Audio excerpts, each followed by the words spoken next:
आविधानिक नियम रे सजाइले केउं शब्दटी प्रथम रहिबो ऑप्शन अछि प्रगाढ़ पांडित्य पाहुंड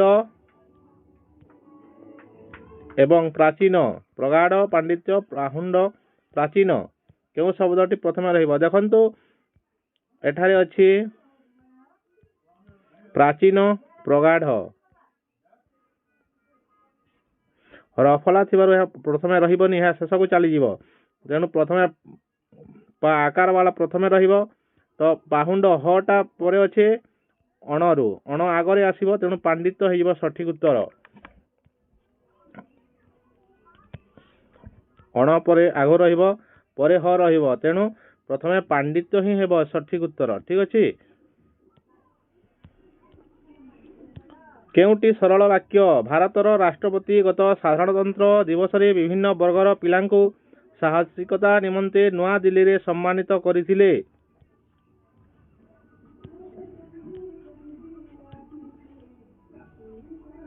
गत साधारणतंत्र दिवस रे अमेरिकार राष्ट्रपति भारत आसीथिले और विभिन्न कार्यक्रम रे जोग देथिले जो माने पुरस्कार पाइ नथिले से माने बहु मन दुख रे थिले साहसिकता निमंते भारत सरकार का तरफ पुरस्कार दिया जाए और साहसी माने देशर गर्व ही अटंती यार सठिक उत्तर केउटी सरल वाक्य केउटा सरल वाक्य रे कोन थाए गोटिए समापिका क्रिया थाए सम्मानित करथिले एठारे अछि देखंतु एठारे ओ लागिछि ଏହା यौगिक वाक्य दुईटी समापिका क्रिया अछि आसीथिले एवं जोग देथिले दुईटी समापिका क्रिया अछि याटा हेबो नाही जो माने पुरस्कार पाइ नथिले से जो माने से माने एवली थिले या जटिल वाक्य ଏହା हेबो नाही देखंतु ऑप्शन 2 एठी ओ लागिछि पुरस्कार दिया जाए गर्व अटंती दुईटी सरल आम समापिका क्रिया अछि यहाँ मध्य सरल वाक्य हेबो नहीं यहाँ यौगिक वाक्य हेबो यहाँ मध्य भूल तो ऑप्शन ए हे जिवो सठिक उत्तर हेलो फ्रेंड्स आपण माने देखुछंती Odisha learning academy OTT preparation series एथिरे आमे प्रीवियस ईयर क्वेश्चन एनालिसिस करूचे यहाँ प्रीवियस ईयर एनालिसिस क्वेश्चन 2 भाग 2 नंबर भाग पीओक्यू रो 2 नंबर भाग ताहले आपण माने जो माने हम चैनल को सब्सक्राइब करि नांती सब्सक्राइब करि जंतु आउ एही वीडियो जदि भलो लागुची आपण माने निश्चित भारे लाइक करंतु कमेंट करंतु एवं निजर डियरेस्ट वन एवं नियरेस्ट वन मानकु निश्चित भावरे वीडियोटी को शेयर करि जंतु चलंतु आरंभ करिबा पुणी क्वेश्चन प्राथमिक स्तर रे शिक्षादान निमंते केउ पद्धतिटी उपयोगी नुहे प्राथमिक स्तर रे शिक्षादान निमंते केउ पद्धतिटी उपयोगी नुहे ऑप्शन ए अछि शिक्षण कार्य पद्धति ऑप्शन बी क्रिया प्रतिक्रिया पद्धति ऑप्शन सी क्रीड़ा पद्धति ऑप्शन डी सम व्यापक मूल्यांकन पद्धति केउटा उपयोगी नुहे पचारिछि तो केउटा हे जिवो आपण माने प्रथमे कमेंट करंतु देखिबा कहार सठिक उत्तर होउची तो देखंतु शिक्षण कार्य पद्धति यह निश्चित भाव उपयोगी अटे क्रिया प्रतिक्रिया पद्धति मध्य उपयोगी अटे क्रीड़ा पद्धति रे माध्यम रे मध्य शिक्षादान करा जाय परिबो प्राथमिक स्तर रे किंतु सम व्यापक मूल्यांकन पद्धति प्राथमिक स्तर पई उपयुक्त नुहे तेणु ऑप्शन डी हे जिवो सठिक आंसर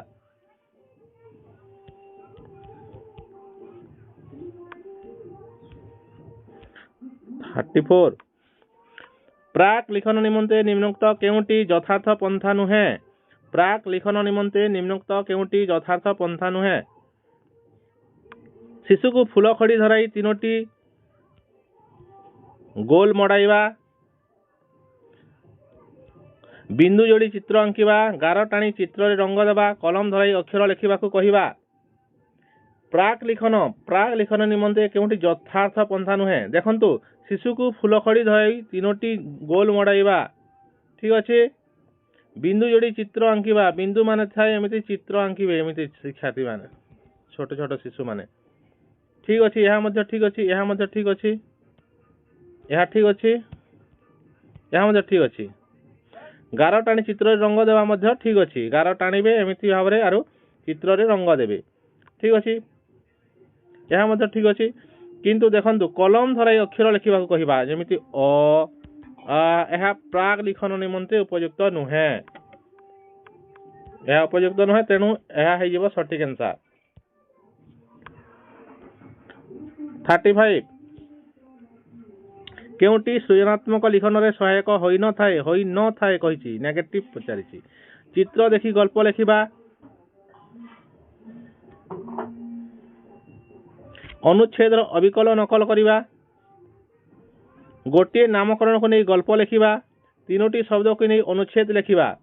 ଦେଖନ୍ତୁ କେଉଁଟା ହେବ ସଠିକ ଉତ୍ତର, ଆପଣମାନେ ପ୍ରଥମେ କମେଣ୍ଟ କରନ୍ତୁ ଦେଖିବା। 35 ର ଡି ବୋଲି କମେଣ୍ଟ କରିଦିଅନ୍ତୁ। 35 D A B C D ଆପଣଙ୍କୁ ଯେଉଁଟା ସଠିକ ଉତ୍ତର ଲାଗୁଛି। ଦେଖନ୍ତୁ ଚିତ୍ର ଦେଖି ଗଳ୍ପ ଲେଖିବା, ଠିକ ଅଛି। ଚିତ୍ର ଦେଖି ପିଲାମାନେ ଗଳ୍ପ ଲେଖିବେ, ଏହା ସୃଜନାତ୍ମକ ଲିଖନ ହୋଇପାରିବ। ଅନୁଚ୍ଛେଦର ଅବିକଳ ନକଲ କରିବା, ଅବିକଳ ଭାବରେ ଯଦି ଲେଖିଦେବେ ଏହା ତ ଭୁଲ। ଅବିକଳ ଲେଖିଲେ ସୃଜନାତ୍ମକ ଲିଖନ ହୋଇପାରିବ ନାହିଁ। ଅନୁଚ୍ଛେଦରେ ଯେମିତି ଲେଖା ହେଇଛି ଅବିକଳ ଲେଖିଦେଲେ ତାହା ସୃଜନାତ୍ମକ ଲିଖନ କ୍ରିଏଟିଭିଟି ହୋଇପାରିବ ନାହିଁ। ଗୋଟିଏ ନାମକରଣକୁ ନେଇ ଗଳ୍ପ ଲେଖିବା, ଗୋଟିଏ ଗଳ୍ପର ନାମ ଦେଲେ ବଉଲା ଗାଈ, ସେ ଉପରେ ଗୋଟିଏ ଗପ ଲେଖିବ, ଏହା ଠିକ ଅଛି। କେତୋଟି ଶବ୍ଦକୁ ନେଇ ଅନୁଚ୍ଛେଦ ଲେଖିବ, କିଛି ଶବ୍ଦ ଦିଆଗଲା ତାହାକୁ ନେଇ ଅନୁଚ୍ଛେଦ ଲେଖିବ, ଏହା ମଧ୍ୟ ଠିକ ଅଛି। ସୃଜନାତ୍ମକ ଲିଖନ ଏହା ନିଜ ମନରୁ ସେ ଲେଖିଦେବ, କିନ୍ତୁ ଅନୁଚ୍ଛେଦର ଅବିକଳ ନକଲ କରିଦେବା ଏହା ହେଲା ସୃଜନାତ୍ମକ ଲିଖନର ଅନ୍ତର୍ଭୁକ୍ତ ନୁହେଁ। ଅପସନ ବି ହେଇଯିବ ସଠିକ ଉତ୍ତର। 36 ଏକକ ଶିକ୍ଷାଦାନ ଶେଷରେ ପରୀକ୍ଷଣ କରାଯାଇଥାଏ, ଏହା ମୁଖ୍ୟତଃ କେଉଁ ପ୍ରକାର ମୂଲ୍ୟାୟନ? ସାମଗ୍ରିକ, ଗଠନାତ୍ମକ, ବ୍ୟବସ୍ଥାନ ଆଉ ନିଦାନାତ୍ମକ।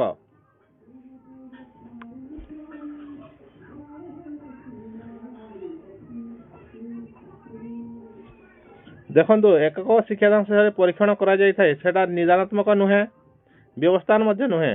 ଅପସନ ରହିଲା ସାମଗ୍ରିକ ଏବଂ ଗଠନାତ୍ମକ।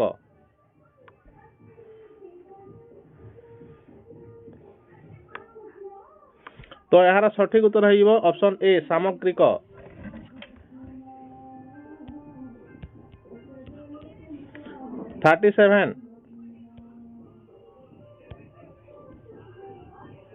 ଦେଖି ନାହିଁ କେତେ ଦିନୁ ଖଣ୍ଡଗିରି କବିତାଟି ଶ୍ରେଣୀଗୃହରେ ପଢ଼ାଇଲେ କେଉଁ ବିଶେଷ ଉଦ୍ଦେଶ୍ୟଟି ସାଧିତ ହେବ? ଅପସନ ଏ ପିଲାମାନେ ଅତୀତ ଇତିହାସ ଜାଣିବେ, ପିଲାମାନେ ଖଣ୍ଡଗିରି ଦେଖିବାକୁ ମନ ବଳାଇବେ। ଅପସନ ସି ପିଲାମାନେ ଖଣ୍ଡଗିରି ତଥା ଆଖପାଖ ଅଞ୍ଚଳ ବିଷୟରେ ଜାଣିବେ, ପିଲାମାନେ ଅତୀତ ଗୌରବରେ ଉଦ୍ବୁଦ୍ଧ ହେବେ।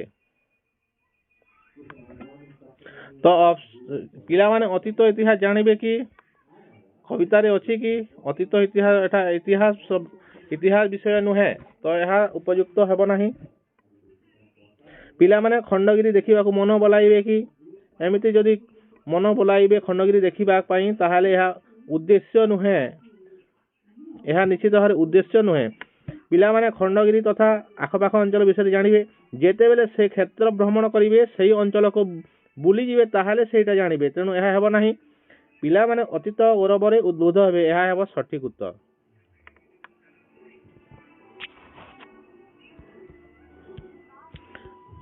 ପରବର୍ତ୍ତୀ ପ୍ରଶ୍ନ 38 ନମ୍ବର। ମାତୃଭାଷା ଶିକ୍ଷାଦାନର ପ୍ରାଥମିକ ସ୍ତରରେ କେଉଁ ଦୁଇଟି କୌଶଳକୁ ଗୁରୁତ୍ୱ ଦେବା ଉଚିତ? ପଠନ ଓ ଲିଖନ, ଶ୍ରବଣ କଥନ, କଥନ ପଠନ, ଶ୍ରବଣ ଲିଖନ। କୁହନ୍ତୁ ପ୍ରାଥମିକ ସ୍ତରରେ କେଉଁ ଦୁଇଟି କୌଶଳ ଗୁରୁତ୍ୱ ଦେବା? ପଠନ ଲିଖନ କି ନୁହେଁ? ଅପସନ ବି ହେବ ସଠିକ ଉତ୍ତର, ଶ୍ରବଣ ଏବଂ କଥନ। LSRW ଏହାକୁ ଆପଣ ସବୁବେଳେ ମନେ ରଖିବେ, ଏହି ପ୍ରଥମ ଦୁଇଟି ହେଲା ମୁଖ୍ୟ ଉଦ୍ଦେଶ୍ୟ। Listening and speaking, reading writing. তো LS লিসনিং এন্ড স্পিকিং ଏହା ହେଲା ସବୁଠାରୁ ଗୁରୁତ୍ୱପୂର୍ଣ୍ଣ। ଚାଲନ୍ତୁ ପରବର୍ତ୍ତୀ ପ୍ରଶ୍ନ ଦେଖିବା। ବିଦ୍ୟାଳୟକୁ ଆସିବା ପୂର୍ବରୁ ଶିଶୁ କେଉଁ ଭାଷାରେ ଦକ୍ଷତା ଅର୍ଜନ କରିଥାଏ? ମାନକ ଭାଷା, କଥିତ ଭାଷା, ଲିଖିତ ଭାଷା, ବୌଦ୍ଧିକ ଭାଷା। ବୌଦ୍ଧିକ ଭାଷା ଏହା କେମିତି ହେବ? ମାନକ ଭାଷା ମଧ୍ୟରେ ଜାଣିଥାଏ କି ନୁହେଁ? ଲିଖିତ ଭାଷା ବିଦ୍ୟାଳୟକୁ ଆସିବା ପୂର୍ବରୁ ଲିଖିତ ଭାଷା ଜାଣିଥାଏ କି? ଦକ୍ଷତା ଅର୍ଜନ ଥାଏ କି ନୁହେଁ? ତ तो सठिक उत्तर हम कथित भाषा। विद्यालय को आसिया पूर्व शिशु कथित भाषा से कथित भाषा घरे जो कथा होथिबे से भली भाषा रे सही भाषा रे से तार दक्षता अर्जन करिथाए। कहिबार सुनिबार भाषा तार दक्षता अर्जन होइथाए। तेणु ऑप्शन बी हेबा सठिक उत्तर।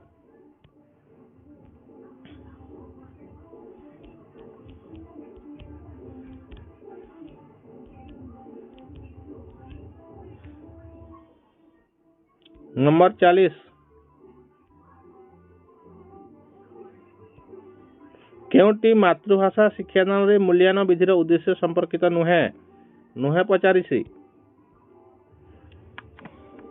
बेसी नंबर रखुथवा शिशु मानक पुरस्कृत करिवा छात्र छात्री मानकर दुर्बलता चिन्हट करी ताहा निराकरण करिवा पढ़ा शुणारे अधिक मनोनिवेश करबा पई उत्साहित करिवा पाठदान को व्यक्ति केंद्रिक सहज और सरल करिवा। सठिक उत्तर कमेंट करंतु।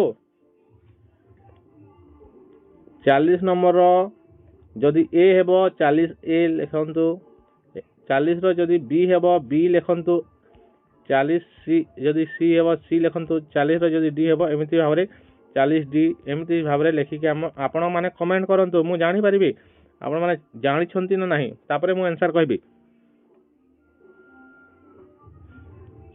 केउटा हेबा सठिक उत्तर। देखंतु विधिर उद्देश्य अटे निराकरण करिबा छात्र मानकर दुर्बलता को चिन्हट करिबा एवं ताहार निराकरण करिबा यह उद्देश्य अटे। पढ़ा शुणारे अधिक मनोनिवेश करिबा उत्साहित करिबा यह मध्य उद्देश्य अटे। पाठदान को व्यक्ति केंद्रिक सहज और सरल करिबा यह मध्य उद्देश्य अटे। किंतु शिशु मानक पुरस्कृत करिबा बेसी नंबर रखुवा शिशु मानक पुरस्कृत करिबा यह उद्देश्य नुहे। तेणु ऑप्शन ए हेइबो सठिक उत्तर। जो माने ऑप्शन ए कमेंट करिसंती सेटा हला सठिक उत्तर।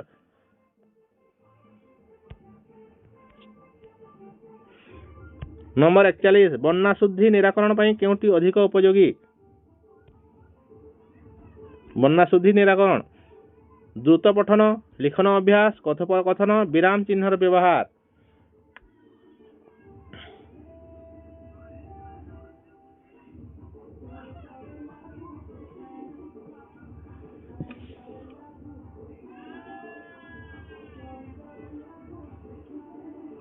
देखो द्रुत पठन कले बन्ना शुद्धि निराकरण हेब नाही कथोपकथन कले बन्ना शुद्धिर निराकरण होई परिबो नाही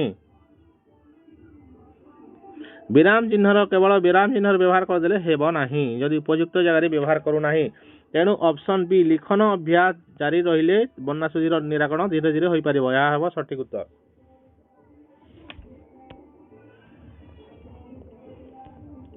टू वाक्य मध्य घृणा और संदेह प्रकाश पाउथिले केउ विराम चिन्ह दिया जाए।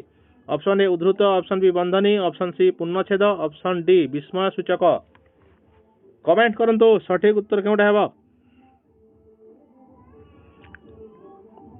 उद्धृत तो दिया जीव नाही बंधनी मध्य नुहे पूर्णछेद मध्य नुहे विस्मय सूचक हेबो सठिक उत्तर। घृणा और संदेह प्रकाश पाउथिले विस्मय सूचक विराम चिन्ह दिया जाए।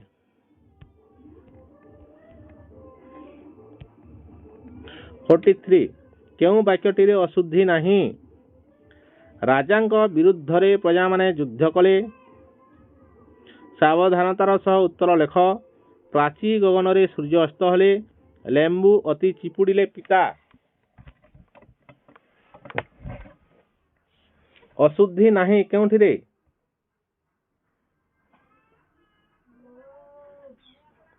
विरुद्ध रे एठा ठीक नाही अशुद्धि अच्छी यह हेब नाही। सावधानतार सह एटा मध्य ठीक नाही सावधान हेब सावधानता हेब नाही। प्राची गगन रे सूर्य अस्त हेले प्राची प्राची माने पूर्व पूर्व दिगरे सूर्य केबे अस्त होंती कि यह हेब नाही। लेंबू अति चिपुड़िले पिता यह हेब सठिक उत्तर एथिरे अशुद्धि नाही।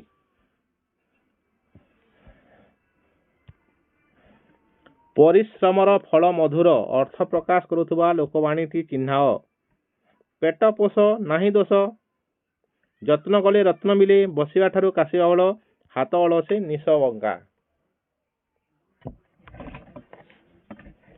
केउटा हेबा सठिक उत्तर। पेट पोष नाही दोष ଏହା ହେବ ନାହିଁ। ବସିବା ଠାରୁ କାଶିବା ଭଲ। ଯତ୍ନ କଲେ ରତ୍ନ ମିଳେ ଏହା ହେଉଛି ପରିଶ୍ରମର ଫଳ ମଧୁର।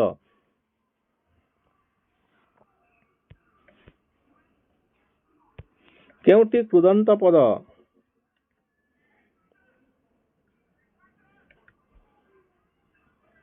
କେଉଁଟି କୃଦନ୍ତ ପଦ? ଶାସକ ହେବ କୃଦନ୍ତ ପଦ।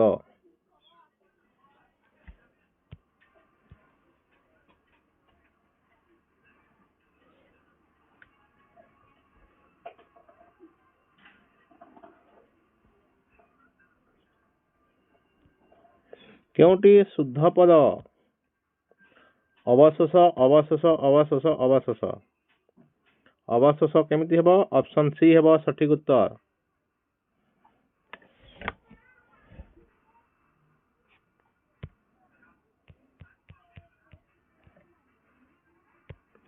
ଐହିକ ଶବ୍ଦର ବିପରୀତ ଶବ୍ଦଟି କିଏ? ପାରତ୍ରିକ। କେଉଁଟି ସମ୍ୟକ୍ ଶବ୍ଦର ସମପର୍ୟାୟବାଚୀ ଶବ୍ଦ ନୁହେଁ? ସଂକ୍ଷିପ୍ତ, ବିସ୍ତୃତ, ବିଶଦ୍, ପ୍ରାଞ୍ଜଳ।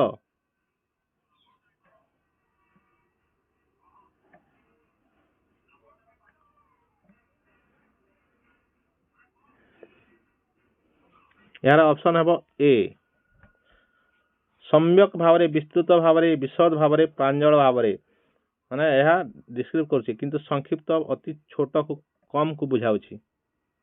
ऑप्शन ए है सठिक उत्तर। 49 सन्थ विनोबा जीवनी समस्ते पाठ करने उचित एथिरे विशेषण पदटी केउटी? विनोबा हेले विशेष्य सन्थ है विशेषण। परि उपसर्गटी केउ अर्थरे व्यवहृत हुए? निकट, व्यतिक्रम, निषिद्ध, व्याप्ति। ऑप्शन डी है सठिक उत्तर व्याप्ति।